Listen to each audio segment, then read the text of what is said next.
देखिए, इस सेशन में बात कर रहे हैं हम लोग सूफीज्म की। भाई सूफीज्म की यहाँ पे बात हो रही है, तो सूफीज्म में कुछ कंसेप्ट समझेंगे पहले तो।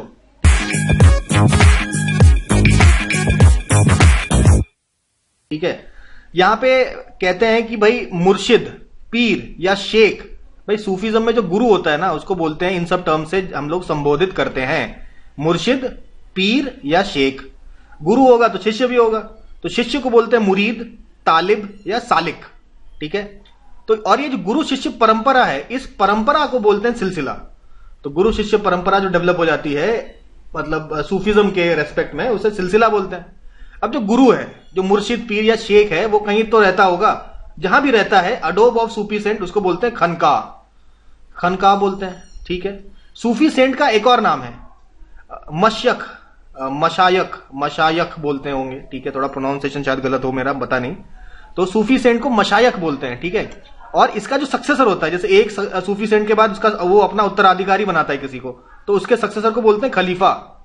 ठीक है, अब ये जो सूफी सेंट होता है, ये एक स्पेशल प्रकार का कपड़ा पहनता है, इसको बोलते हैं खीरका, यानी कि क्लोक, या लबादा भी बोलते हैं। ठीक है, तो जो सूफी सेंट जो ये मतलब बड़ा सा एक क्लोक पहनते हैं, उसको खीरका बोलते हैं। सूफीज के अकॉर्डिंग गॉड को बोलते हैं जमाल। और सूफी सेंट जहां पे रहते हैं, जहां उनकी दरगाह है, उस दरगाह में अगर आप जाके विजिट करें, पिलग्रिमेज करें, ठीक है, तो उसको बोलते हैं जियारत। आगे कुछ टर्म्स और हैं, देखते हैं। क्रिएटर, जिसने पूरी दुनिया को बनाया, क्रिएटर को सूफी सेंट बोलता है बस्ल, और क्रिएशन को बोलता है खल्क। ठीक है, वली किसको बोलता है? सूफी में वली का मतलब होता है फ्रेंड ऑफ गॉड, और हक का मतलब होता है डिवाइन अथॉरिटी। ठीक है, उसके बाद फुतूह, फुतूह का मतलब होता है अनसॉलिसिटेड गिफ्ट, यानी कि जो गिफ्ट जो मांगा ना जाए, ऑटोमेटिक दिया जाए। तो सूफी सेंट को लोग गिफ्ट भेजते रहते हैं ना, उसको बोलते हैं फुतूह। वलायत, वलायत यानी कि स्पिरिचुअल टेरिटरी। बरकत यानी कि spiritual purity of the Sufis. ठीक है, उसके बाद वारा, वरा का मतलब होता है अपरिग्रह, अपरिग्रह मतलब कोई भी प्रॉपर्टी जमा ना करना, तो उसको बोलते हैं वारा। और तर्क के दुनिया, तुर के दुनिया, तुर के दुनिया मतलब अबांडनिंग वर्ल्डली प्लेजर्स, वर्ल्डली प्लेजर्स जो भी हैं उसको छोड़ देने को बोलते हैं तुर के दुनिया। आगे बढ़ते हैं। भाई सूफी सेंट्स, उनके स्टूडेंट्स वगैरह एक कम्युनिटी बिल्डिंग में जब जमा होते हैं, उसको बोलते हैं जमीयत खाना। ठीक है, अच्छा, खनका हमें पता है जहां सूफी रहते थे, तो खनका में सबको बुला के ये एक म्यूजिकल परफॉर्मेंस करते हैं, जिसको बोलते हैं समा, मतलब भगवान को याद करते हुए ये एक म्यूजिकल परफॉर्मेंस करते थे, जिसको समा बोला जाता था। अच्छा, अब अदब ए सूफिया, अदब मतलब कोड ऑफ कंडक्ट, अदब ए सूफिया मतलब सूफी का कोड ऑफ कंडक्ट होता था। उसके बाद मज्जूब, जो शरीयत को डिसरिगार्ड करता हो उसको मज्जूब बोलते हैं। और मलफूज, शरीयत तो पता है ना, इस्लामिक लॉ, तो इस्लामिक लॉ को डिसरिगार्ड करने वाला मज्जूब है। और मलफूज कौन है? भाई दो सूफी सेंट आपस में जो बातचीत करते हैं, तो भाई उसका जो रिकॉर्डेड वर्जन है उसको बोलते हैं मलफूज। और जो महादी, महादी मतलब मसीहा, मुस्लिम मसीहा। और सेटलमेंट, जहां पे ये लोग सेटल कर रहे हैं, उसको बोलते हैं दयारा, दयारा, दयारा मतलब सेटलमेंट। ठीक है, तो ये कुछ हमारे सूफी सेंट्स हैं, उनके टर्म्स हम लोगों ने समझ लिए। अब देखिए भाई, सूफी सेंट की एक स्पिरिचुअल जर्नी होती है। सबसे पहले जो सूफी सेंट होता है उसको बोलते हैं उबूदियत। उबूदियत मतलब जो सालिक है, सालिक यानी कि जो स्टूडेंट है, उसके कुछ कुछ ह्यूमन क्वालिटीज होंगे, कुछ डीमेरिट्स होंगे, तो उनको वो ये जो स्टेज है इसको बोलते हैं उबूदियत। जब भाई सूफी सेंट इतना मतलब हाई लेवल का नहीं होता, उसमें काफी क्वालिटीज ह्यूमन होती है, कुछ कुछ बुराइयां होती है, डीमेरिट्स होती हैं। ठीक है, तो उसके बाद सूफी सेंट थोड़ा सा मतलब और ज्यादा ऊपर हाई लेवल में पहुंचता है, तो उसको कहते हैं शरीयत। जब उस सेंट में मतलब वो जो आपका डिसाइपल है उसमें आपका शरीयत के अकॉर्डिंग चलने लगे, शरीयत के इस्लामिक लॉज के अकॉर्डिंग जब चलने लगे, उसे कहते हैं शरीयत। उबूदियत, शरीयत, तरीकत। तरीकत मतलब अब जो आपका सलीक है, जो स्टूडेंट है, वो कुरान का इंटरप्रिटेशन अपने पीर से समझने लगे, पीर मतलब उनका जो गुरु है, ठीक है, उससे जब समझने लगे तो उसको कहते हैं तरीकत। पहले भाई डिसिप्लिन से रहेगा, उसके बाद कुरान का इंटरप्रिटेशन समझेगा अपने पीर से। ठीक है, अब वो कुरान का इंटरप्रिटेशन भी समझ गया है, तो उसको आएगा रियल नॉलेज, जिसको बोलते हैं मरीफत या वस्ल। और फिर डिवाइन नॉलेज आता है, डिवाइन नॉलेज को बोलते हैं हकीकत। हकीकत मतलब रियल जो नॉलेज है, डिवाइन नॉलेज है, उससे पता चल गया तो हकीकत। हकीकत के बाद फना। फना तब होता है जब आपके वर्ल्डली डिजायर सारे डिस्ट्रॉय हो जाते हैं। पहली बार अबू याजिद नाम के सूफी सेंट है, उसने ये जो वर्ड यूज किया था फना। तो फना के बाद फाइनल होता है बका। बका मतलब जब मोक्ष की प्राप्ति हो जाती है तब उसे कहते हैं बका। तो ये जो जर्नी होती है उबूदियत से लेके बका तक, ये पूरी स्पिरिचुअल जर्नी होती है ऑफ अ सूफी सेंट। तो सूफी सेंट जब नया नया बनता है तो उसको कहते हैं मुरीद, और धीरे धीरे जब मिडिल फेज में पहुंचता है तो उसको बोलते हैं मुतवसित, और जब एकदम फुल बढ़िया एकदम सब कुछ समझ जाता है, पूरी तरीके से सूफी बन जाता है, तो उसको कहते हैं आरिफ। ठीक है। अब हमने कहा था कि भाई जो आपका गुरु शिष्य परंपरा है सूफी की, उसे कहते हैं सिलसिला। अलग अलग प्रकार के सिलसिला है। तो बेसिक सिलसिला आपके हैं 4, चिश्ती, शूरावर्दी, कादरिया और नक्शबंदी। जो शूरावर्दी है उसके 2 आपके सब पार्ट भी है, शतारिया और फिरदौसिया। तो इन सारे सिलसिला को एक एक करके हम लोग देखेंगे, और इसके इंपॉर्टेंट जो आपके सेंट्स हैं और उनके रिलेटेड कुछ चीजें हैं एग्जाम पॉइंट ऑफ व्यू से पूछी जाती है, इंपॉर्टेंट है। तो आइए इस पर चर्चा कर लेते हैं भाई। देखिए चिश्ती सिलसिला, चिश्ती सिलसिला सबसे पुराना सिलसिला है। तो उसका इंडिया में जो मेन सेंटर है वो है अजमेर। ठीक है। इसका जो ओरिजिनेशन हुआ था वो खोरासान अफगानिस्तान में हुआ था। ठीक है। एक स्पेशल जगह था आपका खोरासान में जिसका नाम था चिश्त, और चिश्त से इनके जो फाउंडर आते हैं नाम था ख्वाजा अबू अहमद अदल चिश्ती। ख्वाजा अबू अहमद अदल चिश्ती चिश्त में से ओरिजिनेट होते हैं। फिर ये जो आपका सिलसिला है धीरे धीरे स्प्रेड होता है वर्ल्ड में, और इंडिया में इसका सेंटर मेन है अजमेर। और अजमेर में पॉपुलराइज करने वाला जो सेंट है वो है मोइनुद्दीन चिश्ती। तो मोइनुद्दीन चिश्ती ने फेमस करा चिश्ती सिलसिला को अजमेर में। अच्छा, इस चिश्ती सिलसिला के 2 आपके सब ब्रांच भी है, साबिर और निजामी। ठीक है। तो अजमेर या नॉर्थ इंडिया में बेसिकली आप कह सकते हैं मोइनुद्दीन चिश्ती ने फेमस किया है। और एक और आपके चिश्ती सिलसिला के आपके सूफी सेंट है, नाम है सैयद मोहम्मद गेसुदराज, जिसने सूफीज्म प्रमोट किया है डेक्कन में, साउथ इंडिया में। फिर अगर हम बात करें दिल्ली में, तो दिल्ली में कई सारे आपके सूफी सेंट्स यहां पे सेटल होते हैं। उनमें से सबसे फेमस आपके हैं कुतुबुद्दीन बख्तियार काकी, फिर आपके शेख निजामुद्दीन औलिया, जिसको महबूब इलाही भी बुलाया जाता है। इसके बाद नसरुद्दीन चिराग दिल्ली। तो ये कुछ दिल्ली के आपके सूफी सेंट्स हैं चिश्ती सिलसिला के।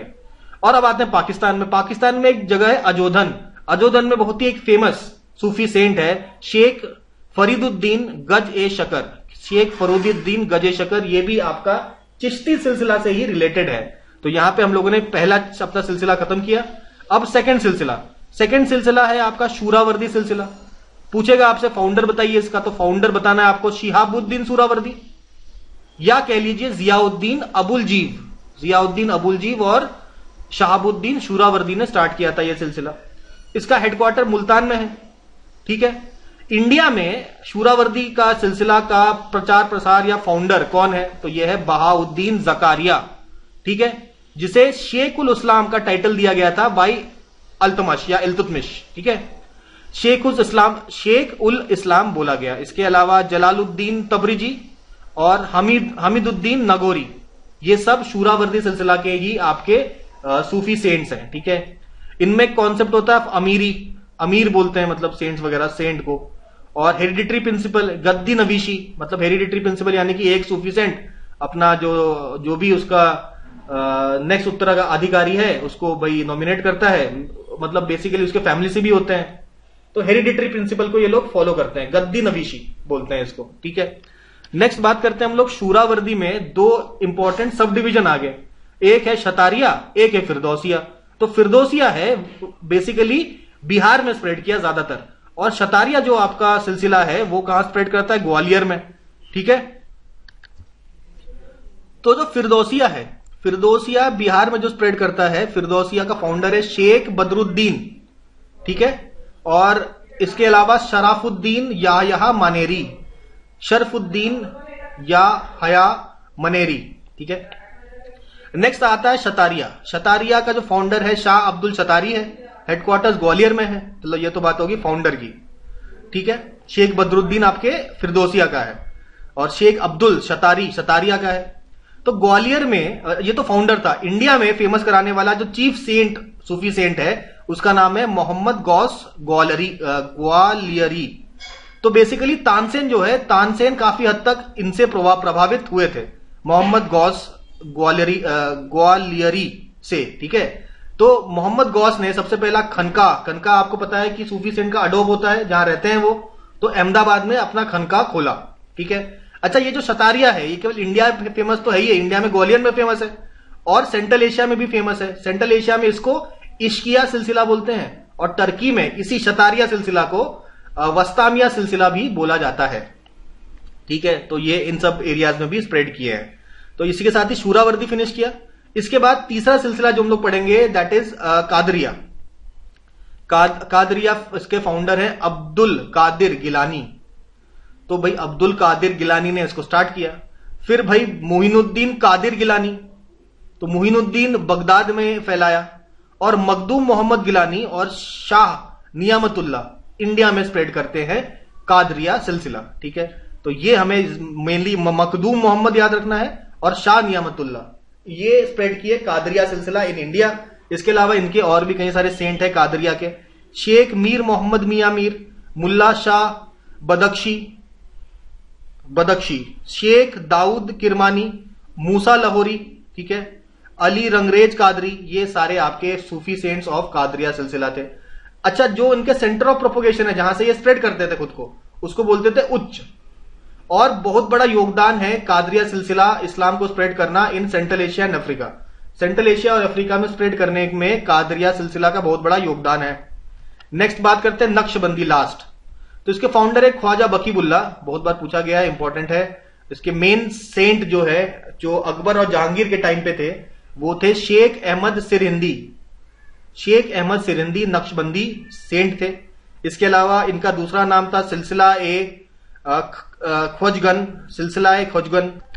तो मुगल्स जो थे वो बेसिकली नक्शबंदी सिलसिला को फॉलो करते थे। अकबर जहांगीर के टाइम पे तो सिरहिंदी था और बेसिकली औरंगजेब के टाइम पे आपका शेख मासूम और बाबर फॉलो करता था उबैदुल्ला अहरार और शेख मासूम। ठीक है, इंडिया में फाउंडर कौन है? वैसे फाउंडर है ख्वाजा बकीबुल्ला, इंडिया का फाउंडर है ख्वाजा बहाउद्दीन। ठीक है, तो ये बात होगी हमारे नक्शबंदी सिलसिला की। उसके बाद महदवी सिलसिला जो है it was started by Syed Mohammad Jaunpuri ने स्टार्ट किया था महदवी सिलसिला। नेक्स्ट बात करते हैं हम लोग कुछ और छोटे छोटे कंसेप्ट का, जैसे वहदूत उल वजूद, ये कंसेप्ट है purity of Islam given by Akbar. तो ये वहदूत उल वजूद अकबर ने दिया था। महाभारत और रामायण जो है उसको बंगाली में ट्रांसलेशन किया था किसने? नुसरत शाह ने। नुसरत शाह में बंगाली में ट्रांसलेशन करवाया था महाभारत और रामायण का। उसके बाद रोशनिया मूवमेंट, ये 16th सेंचुरी का मूवमेंट है, स्टार्ट किया था मियां बहजिद अंसारी के द्वारा। तो ये कुछ क्वेश्चंस हैं, ये एग्जाम में पूछे गए थे तो आपके सामने ये शेयर कर दिए जाते हैं। ठीक है, इसको दिमाग में रख लीजिएगा, प्रीवियस ईयर क्वेश्चन से लिए हुए हैं ये और इंपॉर्टेंट है। नेक्स्ट हम बात करते हैं लाल देद की। तो एक और आपके सेंट थे लाल देद या लालेश्वरी। ठीक है, तो ये आपके शिवाइट थे, कश्मीरी सेंट थे और शिव भक्त थे और इनको वक्श भी बोलते हैं। ठीक है, कश्मीरी सेंट थे, इनको वकश बोलते हैं, पता नहीं क्या प्रोनाउंसिएशन है। पोएट्री करते थे। तो शेख नूरुद्दीन ने लाल देद को अपना स्पिरिचुअल मास्टर माना था। तो यहां पे अभी हम लोग भक्ति चालू करने वाले हैं, भक्ति मूवमेंट भी स्टार्ट करेंगे। तो भक्ति मूवमेंट के निम्बारका थे जिन्होंने प्रिंसिपल ऑफ भेदाभेद दिया था। प्रिंसिपल ऑफ भेदाभेद किसने दिया था? निम्बारका ने। ठीक है, तो अभी हम लोग पढ़ेंगे भक्ति वाला मूवमेंट पढ़ेंगे वहां और हम लोग इसको डिटेल में समझेंगे। ठीक है, अब हम लोग कुछ बुक्स एंड ऑथर्स की बात करते हैं। वैसे एक बुक्स एंड ऑथर्स का सेशन हम लोग ऑलरेडी कर चुके थे। ये बुक्स एंड ऑथर्स स्पेशली आपके जो सूफी सेंट्स हैं उनके द्वारा लिखे हुए बुक्स एंड ऑथर्स हम लोग यहाँ पे स्टडी कर रहे हैं। सबसे पहले बात करते हैं इंसान ए कामिल, ये किसने लिखा था? तो ये बुक लिखा था अब्दुल करीम जिल्ली ने। अस्म उल असरार किसने लिखा था? तो अस्म उल असरार लिखा है ख्वाजा गेसुदराज ने लिखा है अस्म उल असरार। फिर बात करते हैं अवारिफुल मारीफ लिखा है शहाबुद्दीन शूरावर्दी ने। फिर किताब अल तवासीन, ये लिखा है मीर दर्द। फिर बात करते हैं इल्म उल किताब किसने लिखा है? नहीं, मीर दर्द नहीं है, इसका है आपका मंसूर अल हज्जाज ने लिखा है किताब अल तवसीन। अवारिफुल मारीफ लिखा है शहाबुद्दीन शूरावर्दी ने। इल्म उल किताब लिखा है मीर दर्द ने। लवाई और तवाली उस शम्स लिखा है शेख हामिदुद्दीन ने। फिर बात करते हैं सियारे मोहम्मदी लिखा है मोहम्मद अल समानी ने। और मकसूद अल अक्सा ये लिखा है अजीज इब्न मोहम्मद नाइसी ने। फिर बात करते हैं मंतीक उत्तैर या तस्कीरत उल औलिया ये लिखा है फरीदुद्दीन अतर ने। खैर उल मजलिस लिखा है हामिद कलंदर ने। फिर बात करते हैं सियार उल औलिया ये लिखा है आमिर कुर्द ने। यहाँ पे देखिए औलिया वर्ड से दो है ना आपके, ये तस्कीरतुल औलिया आपका अतर ने लिखा है और सियार उल औलिया अमीर खुर्द ने लिखा है। योग कलंदर लिखा है सैयद मुर्तजा ने। उसके बाद आपका सियार उल आरिफीन ये लिखा है जमालुद्दीन कानाबो ने। तौहीद वजूदी ये लिखा है नासिरुद्दीन चिराग दहलवी ने। फिर बात करते हैं हम लोग फुसूस अल हिकाम और फुतूहते मक्किया ये लिखा है इब्न अरबी ने। और कश्फ उल महजूब ये लिखा है अल हुजवेरी ने। और तहजीब उल अखलाक ये आपका सर सैयद अहमद खान ने लिखा है। कह रही है तो आपके सूफी सेंट नहीं है लेकिन ठीक है। तहफुत उल फलसिफा ये लिखा है अल गजाली ने। तहफुत उल फलसिफा लिखा है अल गजाली। तो भाई इसके साथ ही हम लोगों का यहाँ पे एक सूफी सेंट्स का जितना भी मैटर है इंपॉर्टेंट फॉर द एग्जाम्स वो हम लोगों ने यहाँ पे फिनिश कर लिया है। 15-20 मिनट का ही है ये, इसको भी 2-3 बार देख लीजिए, आपको प्रॉपर अच्छे तरीके से याद हो जाएगा। और ऑब्वियसली क्वेश्चंस तो आपको लगाने हैं, क्वेश्चंस आपको इसके लगाइए एकदम अच्छे से, ही आपका पूरा प्रिपेयर हो जाएगा। ठीक है, तो ये सेशन आप रिवाइज करिए, मिलते हैं अगले सेशन में।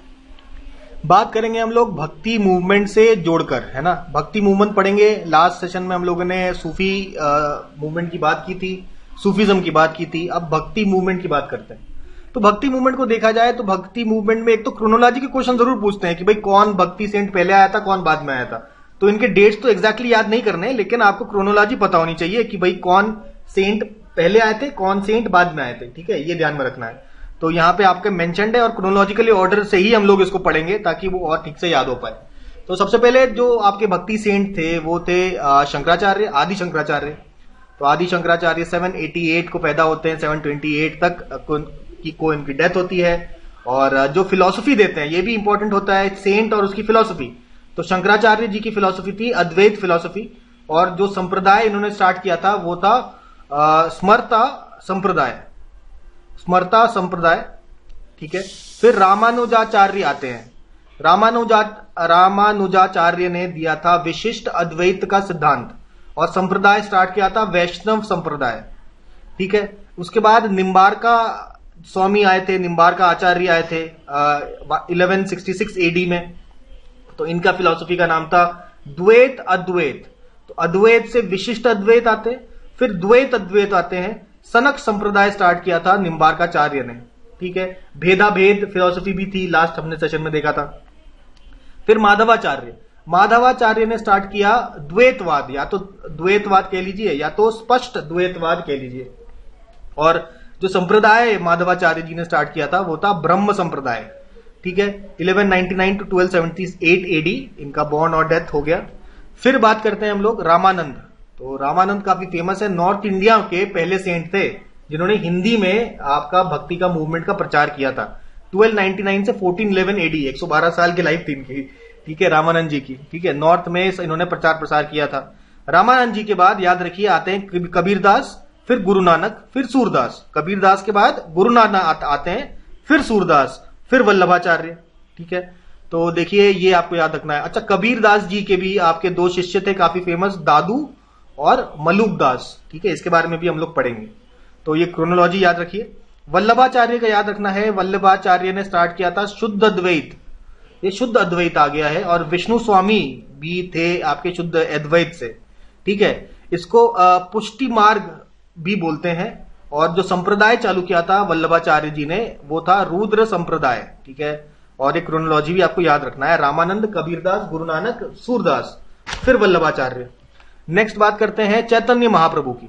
चैतन्य महाप्रभु आपके इन्होंने संप्रदाय चालू किया माधव गौड़ीय संप्रदाय। ठीक है, इसके अलावा इनकी जो फिलॉसफी थी वो थी अचिंत्य भेदाभेद। भेदाभेद किसकी थी? निम्बार्का स्वामी की। और अचिंत्य भेदाभेद है चैतन्य महाप्रभु की। 1456 से 1533 बंगाल में इन्होंने स्टार्ट किया। अभी डिटेल में सारा पढ़ेंगे भी हम लोग। फिर देखिए, आपको ध्यान में रखना है, मीराबाई और तुलसीदास। मीराबाई पहले आती है, फिर तुलसीदास, फिर दादू दयाल। दादू दयाल बेसिकली कबीरदास जी के ही आपके शिष्य थे। स्टार्ट किया था इन्होंने निपक संप्रदाय, ठीक है। और स्वामी हरिदास ने कौन सा संप्रदाय चालू किया था, याद रखना है, सखी संप्रदाय। सो बाई स्वामी हरिदास। फिर घासीदास आपका 1756 एडी में है।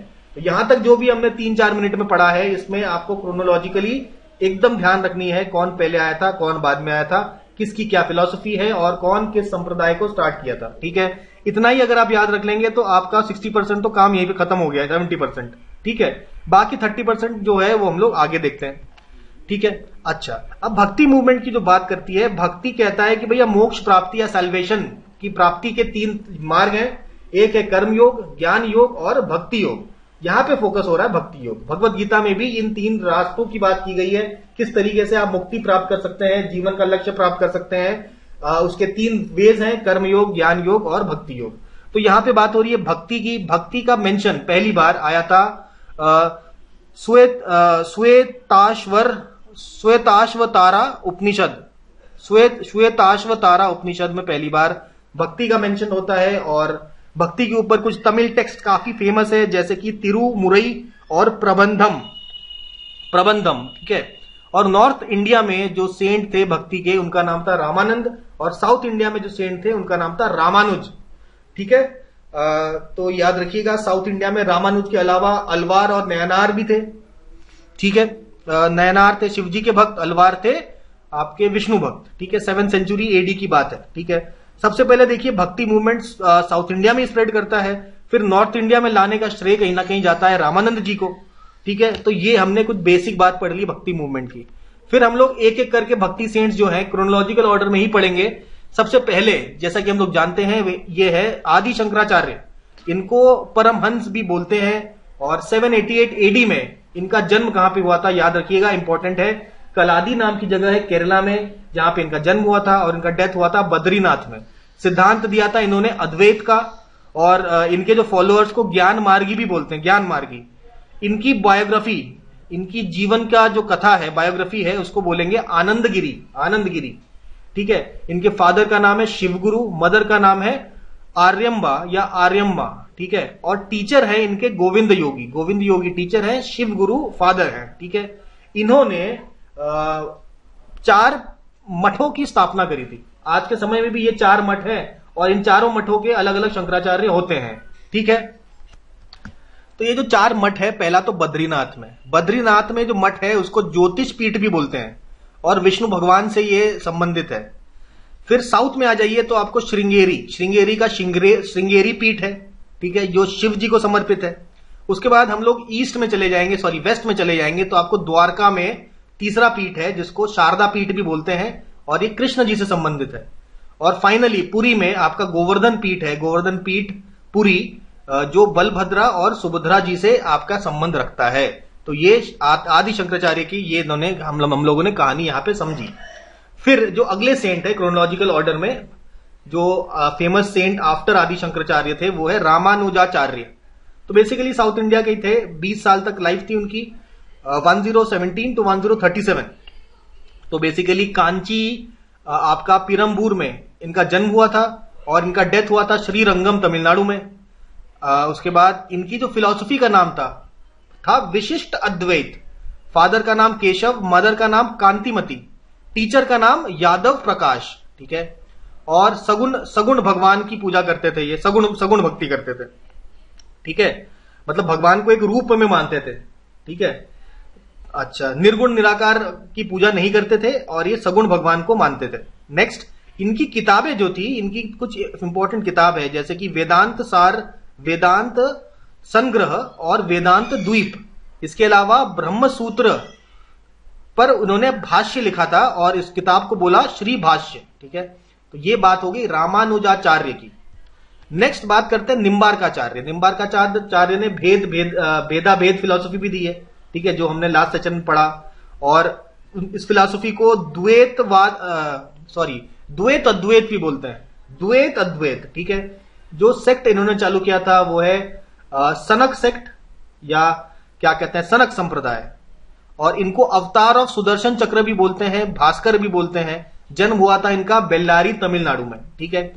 इनकी किताबें, इन्होंने कौन कौन सी बुक्स लिखी हैं? सिद्धांत रत्न और वेदांत परिजा सौरभ, सिद्धांत रत्न और वेदांत परिजा सौरभ, ये किताबें लिखी हैं निम्बार्काचार्य ने। फिर बात करते हैं हम लोग माधवाचार्य की। निम्बार्काचार्य के बाद माधवाचार्य, इनका जन्म हुआ था उडुपी कर्नाटका में, ठीक है, 1199 एडी को। इन्होंने स्टार्ट किया था ब्रह्म संप्रदाय या ब्राह्मो संप्रदाय। द्वैतवाद इनकी फिलॉसफी थी। अब द्वैतवाद पे आ गए, ठीक है, माधवाचार्य ने द्वैतवाद दिया था। इनको बेसिकली माधवाचार्य को आनंद तीर्थ या पूर्ण प्रज्ञ भी बोला जाता है। यहाँ पे माधवाचार्य के बारे में बात की हमने। अब आते हैं हम लोग नॉर्थ इंडिया में। अभी ये जो 4 सेंट थे क्रोनोलॉजिकल ऑर्डर में, जो कि हमने देखा कौन कौन थे। सबसे पहले आदि शंकराचार्य, उसके बाद रामानुजाचार्य, फिर निम्बार्काचार्य, फिर माधवाचार्य, और उनकी फिलॉसफीज देखी। अब बात करते हैं हम लोग रामानंदाचार्य में। इनका जन्म और मृत्यु दोनों ही हुआ था प्रयागराज में, ठीक है, प्रयागराज में हुआ था। और हिंदी लैंग्वेज में ये प्रचार करने वाले पहले सेंट थे, नॉर्थ इंडिया में प्रचार करने वाले पहले सेंट थे। इनके गुरु का नाम था राघवानंद, ठीक है। और इनके संप्रदाय का नाम या तो श्री संप्रदाय कह लीजिए या तो रामवत संप्रदाय कह लीजिए। इनके जो आपके शिष्य थे वो कबीरदास थे, फेमस शिष्य, और आपके रविदास भी थे। कबीरदास और रविदास शिष्य थे आपके, यानी कि रामानंदाचार्य की परंपरा से ही आते थे कबीरदास जी और रविदास जी। रामानंदाचार्य के बाद हम लोग बात करेंगे कबीरदास जी की, ठीक है। कबीरदास किसके शिष्य थे? रामानंदाचार्य के शिष्य थे। तो कबीरदास जी बेसिकली, इनका जन्म हुआ था काशी में और इनका डेथ हुआ था माघर में।